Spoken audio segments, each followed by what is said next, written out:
गणानां त्वा गणपतिं हवामहे कविं कवीनाम् उपमश्रवस्तवं ज्येष्ठराजं ब्रह्मणां ब्रह्मणस्पत நோதிபிசிதசாதனம் விக்னங்கள் தீர்ப்பாய் விக்னேஸ்வரா வினைகள் தீர்ப்பாய் ராகவேந்திரா. ஓம் ஸ்ரீ ராகவேந்திராய நமக.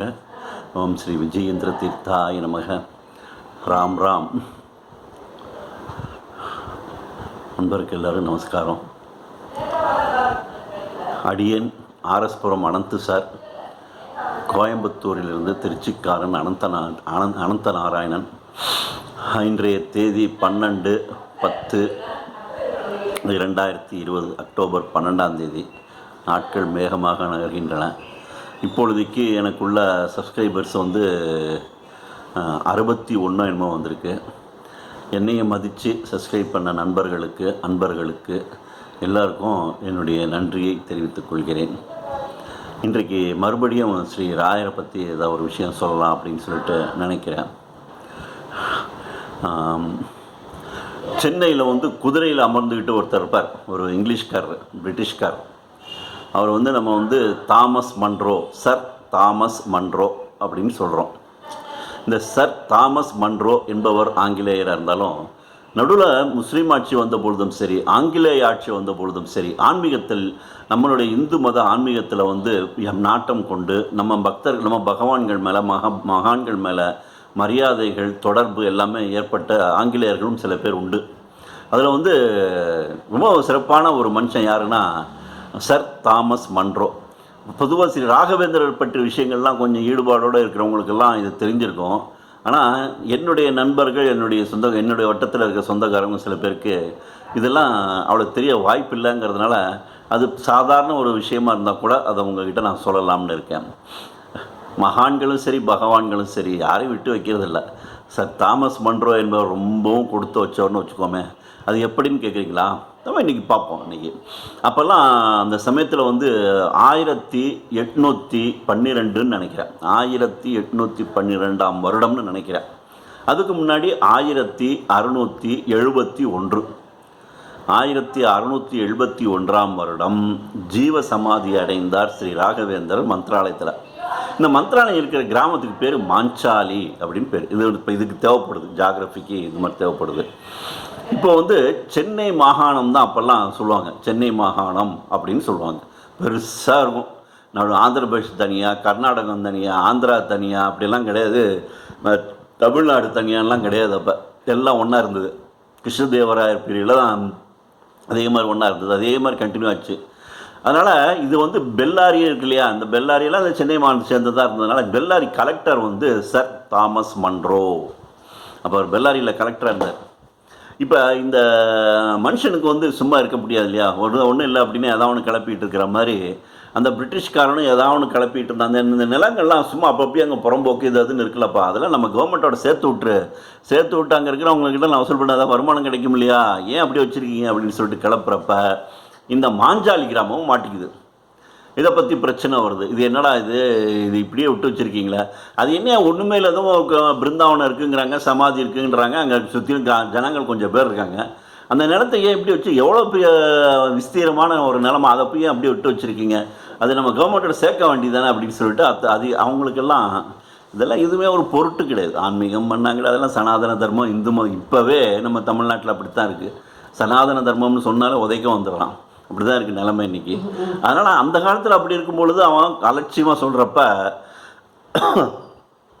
மாஞ்சாலி கிராமத்தில் இருக்கிற மக்கள் எல்லாருமே கெஞ்சுறாங்க, தயவு செய்து இந்த மாதிரி பண்ணிடாதீங்க, எங்களுக்கு வாழ்வு ஆதாரமே இதுதான், இவர் எங்களுக்கு கவச்சமாக இருந்து கொண்டு எங்களை ரட்சிக்கிறார், அவருக்கு கீழே நாங்கள்லாம் இங்கே பொழப்பு நடத்திக்கிட்டு இருக்கோம், அந்த கோயிலை நடத்துகிறவங்க அது பாட்டுக்கு அவங்க முறைப்படி பண்ணிக்கிட்டு அவங்க பொழைச்சிக்கிட்டு இருக்காங்க, யாரும் எந்த குறையொன்றும் இல்லை அப்படிங்கிற அளவுக்கு நாங்கள் பண்ணிகிட்டு இருக்கும் பொழுது திடீர்னு இந்த மாதிரி 1671 to 1812 கணக்கு பண்ணி பாருங்களேன், கிட்டத்தட்ட 29, 12, 41, 140 வருடங்கள் அமைதியாக இருந்த அந்த மாஞ்சாலி கிராமத்துக்கு இப்போ சோதனை வருதே அப்படின்னு வருத்தப்படுறாங்க. அதனால் என்ன செய்கிறாங்க, பரவாயில்ல, ஆங்கிலேயெல்லாம் அவ்வளோ மோசமானவும் கிடையாது, ஒரு குழு ஃபார்ம் பண்ணுறார். குழு ஃபார்ம் பண்ணும்பொழுது பெல்லாரி கலெக்டர் லீட் பண்ணுறார். இந்த பெல்லாரி கலெக்டர் தான் சர் தாமஸ் மன்றோ. இவங்க எல்லாருமே சரி நேராக மந்திராலயம் போகலாம், மஞ்சாலி கிராமம் போகலாம் அப்படின்னு போகிறப்ப, இங்கே வந்து இந்த பிருந்தாவனம் தான் சென்டர், இந்த இதை வச்சு தான் நாங்கள்லாம் பொழைச்சிக்கிட்டு இருக்கோம் அப்படின்னு சொன்னதுனால அந்த கோயிலுக்கே போகிறார். அந்த மந்திராலயம் டெம்பிள் வாசலில் நுழையிறப்ப அவங்க எனக்கு மரியாதை கொடுக்குறாங்க. நமக்கெல்லாம் ஷூவை கழட்டிட்டு தொப்பியை கழட்டிட்டு நேராக உள்ளே போகிறாங்க.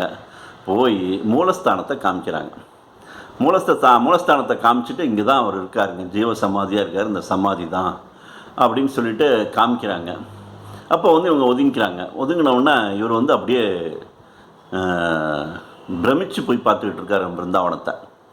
கொஞ்ச நேரம் அவர் பிருந்தாவனத்தை பிரமிச்சு பார்க்கறதுனால they want to give some time to him. இன்னும் அவர் பார்க்கட்டும் அப்படின்னு சொல்லிட்டு இந்த ஆச்சார்கள் அந்த குழுவில் மற்றவங்கெல்லாம் எல்லாமே கொஞ்சம் ஒதுங்கி ஒரு 10 அடி ஒதுங்கி போய் நிற்கிறாங்க. அப்பொழுது வந்து இவங்களுக்கு ஒன்றுமே புரியாத ஒரு காரியம் நடக்கிறது. அவர் பாடு யாரோ பேசிக்கிட்டு இருக்க மாதிரி பேசுகிறார், இப்படி இப்படின்னு செய்ய காமிக்கிறாரு, பேசுகிறாரு, பவ்யமாக பேசுகிறாரு, ஒரு மரியாதை கொடுக்குறாரு. அதுக்கப்புறம் வந்து ஒரு 10 நிமிஷமாக என்னமோ பேசிக்கிட்டே இருந்ததுக்கப்புறம் கை நீட்டுறாரு. அந்த கை நீட்டுறப்ப அது ஏதோ விழுது. அதில் என்னடா அதுன்னு ஒன்றும் புரியல இவங்களுக்கு. அப்போ ரொம்ப ஆச்சரியப்படுறாங்க, என்னமோ பண்ணிகிட்டு இருக்காரு, ஒன்றும் புரியல என்ன ஏது அப்படின்னு சொல்லிட்டு.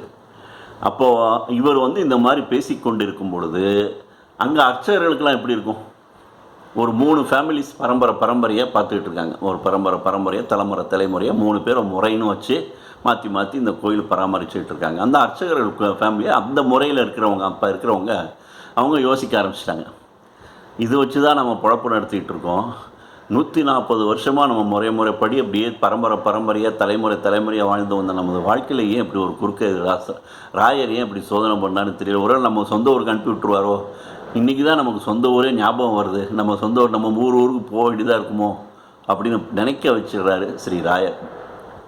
இல்லாட்டி இங்கேயே வந்து இவங்க கண்ட்ரோலில் இவங்க கொண்டு வந்து இது பண்ணால் ஏதோ இவங்க கொடுக்குற சம்பளத்தை வச்சுக்கிட்டு நம்ம இங்கேயே பொழப்பு நடத்திடலாம், நம்ம கேட்டு பார்க்க வேண்டியதுதான் என்று அவங்க வந்து அடுத்த திட்டங்களை பற்றியெல்லாம் நினைக்க ஆரம்பிச்சிருப்பாங்க. இப்போ இல்லையா, குவைட் நேச்சுரல் அவங்கவுங்க சர்வைவலை பற்றி நினைக்கிறாங்களே ஒழிய அங்கே வந்து மன்றோ என்ன செஞ்சான்னு அவங்களுக்கு வந்து தெரியல. ஆனால் இந்த குழுக்காரங்களுக்கு வந்து ஆச்சரியமாக இருந்தது. அப்புறம் வரார், இவங்களை நோக்கி அவர் வரும்பொழுது அவர் கண்களில் நீர் தெரிகிறது. நான் பேசிட்டேன் அப்படிங்கிறாரு. என்ன பேசிட்டேன்னு சொல்கிறீங்க, அங்கே யாருமே இல்லையே அப்படின்னா. யாருமே இல்லையா, என்னப்பா அந்த வயசானவர் வந்து என்கிட்ட பேசிக்கிட்டு இருந்தார், தாடியெல்லாம் வச்சுக்கிட்டு, என்ன ஜொலிக்குது கண்கள், அப்பா அப்படியே 2 கண்களும் ஜெயமாக சூரியன் பிரகாசம் மாதிரி ஒரு பிரகாசமான ஒரு ஒளி அந்த கண்கள்லேருந்து வந்தது. நான் ஸ்தம்பிச்சு போய் அப்படியே அங்கே நின்றுட்டேன், என்ன ஏது பார்ப்போம் அப்படின்னு நான் நின்றுட்டேன். என்னை நிற்க வச்சுட்டார் அவர். அதுக்கப்புறம் கொஞ்சமாக என்னை நெருங்கி வந்து என்கிட்ட வந்து பேசினார். He talk to me in English, clear English, neat English is talk to me. நான் வந்து என்னுடைய கடமைக்காக நான் வந்து இந்த மாதிரி வந்திருக்கேன், இது ஒரு புறம்போக்கு மாதிரி தெரிகிறதுனால இந்த நிலத்துக்கு வந்து சொந்தக்காரன்னு ஒரு பட்டயம் எதுவுமே ஒரு அமைப்பு இருக்குது சான்ஸே கிடையாது, ஒரு தானமாக ஒரு முஸ்லீம் வந்து உங்களுக்கு கொடுத்தாரு அப்படின்னு தான் இருக்குது அப்படின்லாம் சொல்லும் பொழுது எனக்கு வந்து கிளியர் எக்ஸ்ப்ளனேஷன், கன்வின்சிங் ரிப்ளை அவர் எனக்கு கொடுத்தாரு. அதனால் என்னால் ஒன்றும் செய்ய முடியாது, அந்த நிலம் இப்படியே உங்கள் கீழே ஒப்படைக்க வேண்டியது தான், இது அவருக்கு சொந்தமானது. இந்த இடத்தையே அவர் வந்து இங்கே இருக்கிறவங்க எல்லாத்தையும் ரட்சிக்கிற ஒரு கவச்சமாக அவர் இருந்துட்டு பார்த்துக்கிட்டு இருக்காரு. அவர் சொல்கிறது எல்லாமே நிஜமானது, இதில் வந்து நம்ம வந்து மறுத்து சொல்வதற்கு ஒன்றுமே இல்லை. ஒரு மடம், அந்த மடமும் வந்து தானமாக கொடுக்கப்பட்ட நிலம் இன்றைக்கு மடமாகிவிட்டது. இந்த மடத்துக்கு அவர் அதிபதியாக இருக்கார். அவர் ஸ்தூலமோ சூட்சமோ அவர் அதிபதியாக இருந்துக்கிட்டு இந்த கிராமத்தை அவர் ரட்சிக்கிறார். இந்த கிராம மக்கள் எல்லாரும் அவர் கீழே இருக்காங்க. இது வந்து ஒரு வந்து புறம்போக்கு நிலம்னு சொல்கிறதுக்கு எனக்கு மனசு வரல, அந்த மாதிரி எனக்கு தோணலை. I am convinced. So we have to decide for it and we have to recommend to the government as it is அப்படின்னு சொல்லிட்டு அக்கார்டிங்லி அப்படின்னு சொல்கிறார். அப்போ வந்து கையில் இருக்கிற மந்திராட்சதை இது வந்து எனக்கு கொடுத்தாரு, இந்த மந்திராட்சதை கொடுத்தாரு, எனக்கு என்னன்னு தெரியல, but he gave me this rice அப்படின்னு சொல்லிட்டு பரவசப்படுறாரு. அப்போ அவர் கண்ணில் கண்ணீர் இருக்குது. அப்போ அந்த அர்ச்சகர்கள் வந்து அழறாங்க. சுவாமி, இத்தனை நாள் வந்து அவரை பிருந்தாவனத்தை தொட்டு பூஜை பண்ணுறோம், இது வரைக்கும் அவரை நேரில் எங்களுக்கு காட்சி கொடுத்ததே கிடையாது.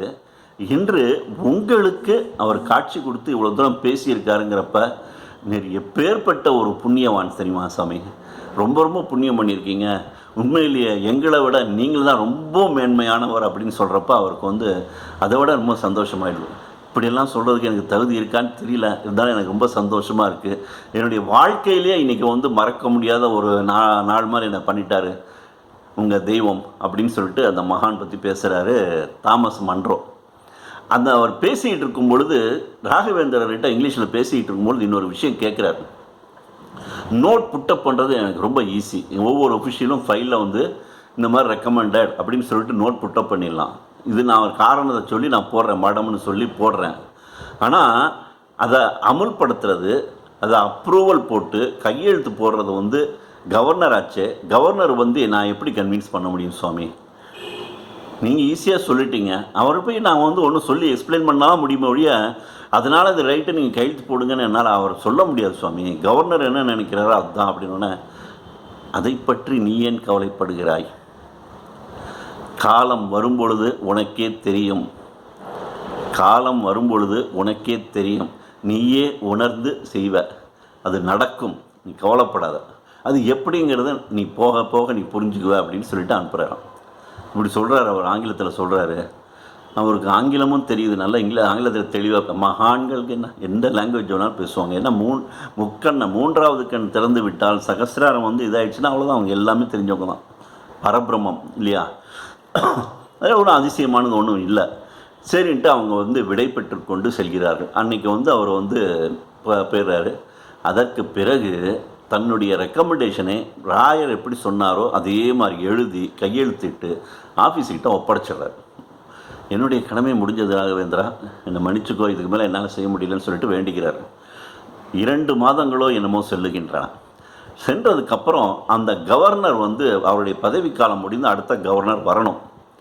அப்போ என்ன செய்கிறாங்க, டெம்பரரியாக ஒரு கவர்னர் இப்போ போட்டுக்குவோம் அப்படின்னு சொல்லிட்டு சர் தாமஸ் மன்ரோவை ஒரு டெம்பரரி கவர்னராக சென்னை மாகாணத்துக்கு நியமனம் பண்ணவுடனே பெல்லாரியிலேருந்து பறந்துக்கிட்டு வந்து சென்னையில் வந்து உட்கார்றாரு.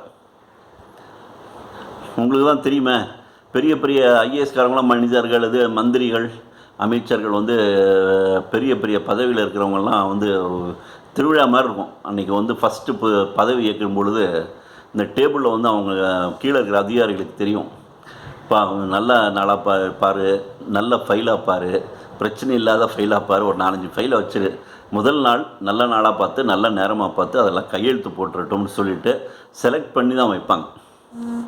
அந்த மாதிரி 4 ஃபைல் வச்சுருவாங்க. அவர் போய் கவர்னர் வந்து அங்கே போய் உட்காருவார். அதே மாதிரி நம்ம தாமஸ் மன்றோ கவர்னர் போய் உட்கார்றாரு. உட்காந்து அவர் வந்து பதவி ஏற்றுக்கொண்டதுக்கப்புறம் ஃபைல்ஸ் கையெழுத்து போடுறதுக்கு ஃபைல்ஸ் வச்சுருக்காங்களான்னு சொல்லிட்டு மேலே இருக்கிற ஃபைலை அப்படி எடுத்து அப்படி தனக்கு முன்னாடி வைத்து புரட்டினால், இவர் ரெக்கமெண்ட் பண்ணின அந்த மாஞ்சாலி கிராமம் சரியானது தான், அது மடம்தான், அதை நம்ம டச் பண்ண வேண்டிய அவசியம் இல்லை, முடியாது, அது அப்படியே இருக்கட்டும் என்று நான் ரெக்கமெண்ட் பண்ணுகிறேன்னு எழுதினேன். அதே மாஞ்சாலி ஃபைல், ஃபஸ்ட்டு ஃபைல் அவருக்கு முன்னாடி இருக்குது சார். அப்போ தான் அவர் கலங்குறார். அவருடைய வார்த்தைகள் எவ்வளவு உண்மையானவை, சத்தியமானவை.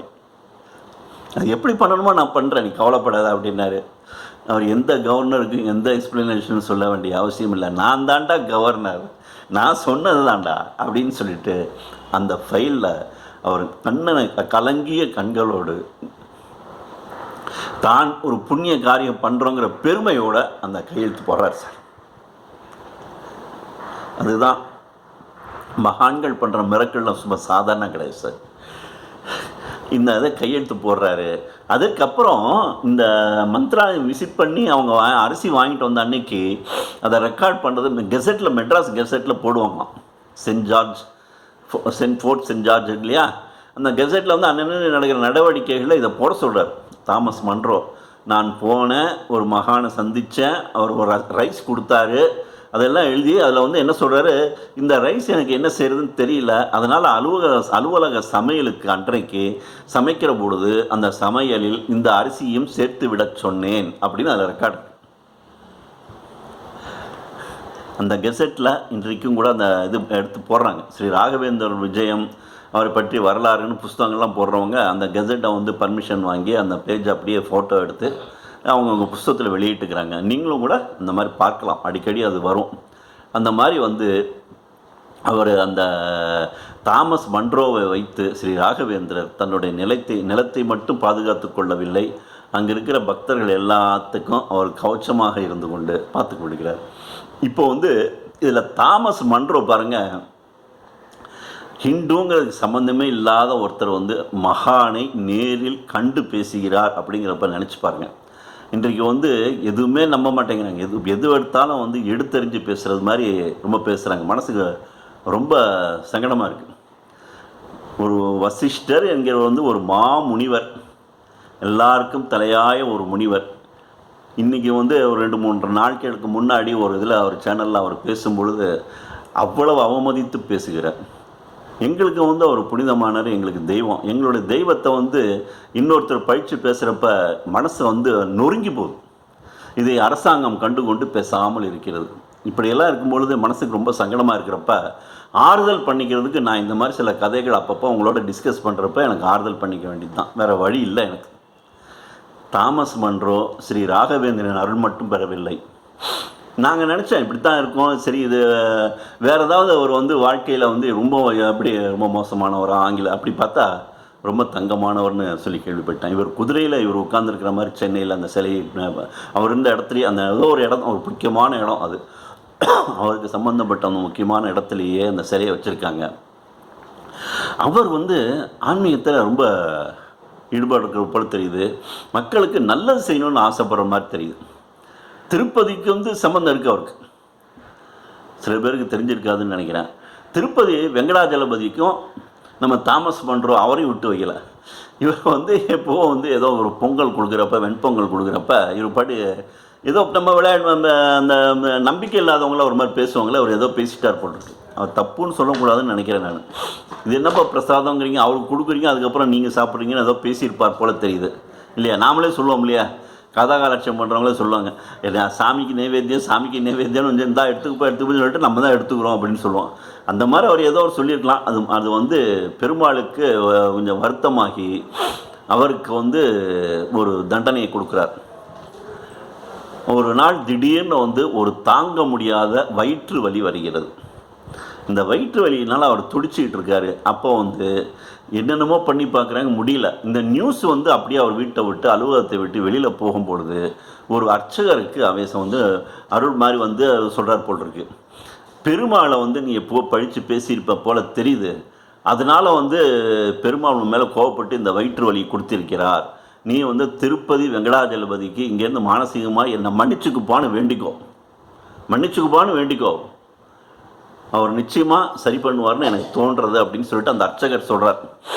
உடனேயே தாமஸ் மன்ரோ திருப்பதி பெருமாள் ஓம் நமோ வெங்கடேசாய நமக, ஓம் நமோ வெங்கடேசாய, பா நான் மன்னிச்சுக்கப்பா, நான் ஏதோ தெரிந்தோ தெரியாமலோ சொல்லிட்டேன் போல் இருக்கு, தயவு செய்து என்னை மன்னித்து கொள்வாயாக, உன்னுடைய புகழில் என்னை பற்றி எனக்கு தெரியல, நான் வேறு மதத்தை சேர்ந்தவன், ஏதோ தெரியாமல் சொல்லியிருக்கல, என்னை மன்னிச்சுக்கோ அப்படின்னு சொல்லிட்டு வேண்டிக்கிறப்ப அப்போ அந்த அர்ச்சகர் வெண்பொங்கல் நிவேதனம் பண்ணி வெங்கடேசனுக்கு தெய்வத்துக்கு நிவேதனம் பண்ணி அந்த வெண்பொங்கலை உண்ண சொல்கிறார். அப்போ தாமஸ் மன்ரோ அதை சாப்பிட்றார். அந்த பிரசாதத்தை சாப்பிடும் பொழுது, எப்பா நான் மனப்பூர்வமாக இதை பிரசாதமாக ஏற்றுக்கிட்டு நான் சாப்பிட்றேன், தயவு செய்து என்னை மன்னிச்சுக்கோன்னு சொல்லி பெருமாளுடைய பிரசாதமாக அதை மரியாதையோடு அதை ஏற்றுக்கொண்டு உண்கிறார். உண்ட மாத்திரத்தில் வயிற்று வலி மாயமாக மறைந்து விடுகிறது. இவ்வளவு தூரம் ஆன்மீகம் சிறந்து இருக்குது சார். இந்தியா ஆன்மீக பூமி. நம்ம அநேகமாக இந்த மாநிலம் ஒன்று தான், இந்த ஒரு மாநிலம் மட்டும்தான் ஆன்மீகத்தை கிண்டல் பண்ணுறது, ரொம்பவும் கேவலப்படுத்தி பேசுவது இந்த மாநிலம் மட்டும்தான் நினைக்கிறேன். ஆந்திராவிலாம் மக்கள்லாம் ரொம்ப பக்தியாக இருக்காங்க. வட இந்தியாவில் கோயில்கள்லாம் போனீங்கன்னா தொட்டே கும்பிட்றாங்க சிவபெருமானெல்லாம். அங்கே அலவுடு, ஏன்னா யந்திர பிரதிஷ்டை, யந்திரோத்தாரணம் இதெல்லாம் இல்லாத இடங்களில் நம்ம தொட்டு கும்பிடலாம், காஸ்மிக் பவர் ஒன்றும் ஆகாது. இங்கே இதை யந்திரோத்தாரணம் பண்ணுற இடங்களில் மட்டும் நாட்டு அலவுடு. அந்த மாதிரி எல்லோரும் பக்தர்கள் பக்தியில் பொங்கி வழிகிறாங்க. ஆனால் இங்கே நான் என்ன சொல்கிறேன், பக்தி வேண்டாம், உங்களுக்கு பிடிக்கலாம் விட்டுருங்க. ரொம்பவும் கேவலமாக அவங்கள அவமரியாதை பண்ணி பேசும்பொழுது மனசு ரொம்ப வெந்து நொந்து போகிறது. சரி, அதை விட்டுருங்க. இப்போ நம்ம இப்போ ராகவேந்தருடைய மகிமையில் நீங்கள் பார்த்தீங்கன்னா தாமஸ் மன்றோ என்ற ஒரு ஆங்கிலேயனையும் விட்டு வைக்கவில்லை. அவனுக்கு அனுகிரகம் பண்ணி இன்றைக்கி அவன் மூலமாக தன்னுடைய காரியத்தை சாதிச்சுக்கிட்டாரு. தாமஸ் மன்றோவுக்கு அந்த புண்ணியம் கிடைச்சது சார். ராகவேந்தரோட நேரில் பேசுகிறது புண்ணியம், பெருமாளுடைய பிரசாதத்தை சாப்பிட்டு வயிற்று வலிக்கு போக்கிக்கிட்ட புண்ணியம் எல்லாம் ஒரு ஆங்கிலேயனுக்கு கிடைத்தது. அதுதான் ரொம்பவும் சந்தோஷப்பட வேண்டிய, இதெல்லாம் நினச்சி சந்தோஷப்பட வேண்டிய சில சம்பவங்கள் சார். இந்த மாதிரி எவ்வளவோ சம்பவங்கள் இருக்குது. அப்பப்போ எனக்கு தெரிஞ்சதை சிலது சொல்கிறதுக்கு முயற்சி பண்ணுறேன். அப்படி இருக்கும் பொழுது இன்னொன்று சொல்லணும்னு நினச்சேன்.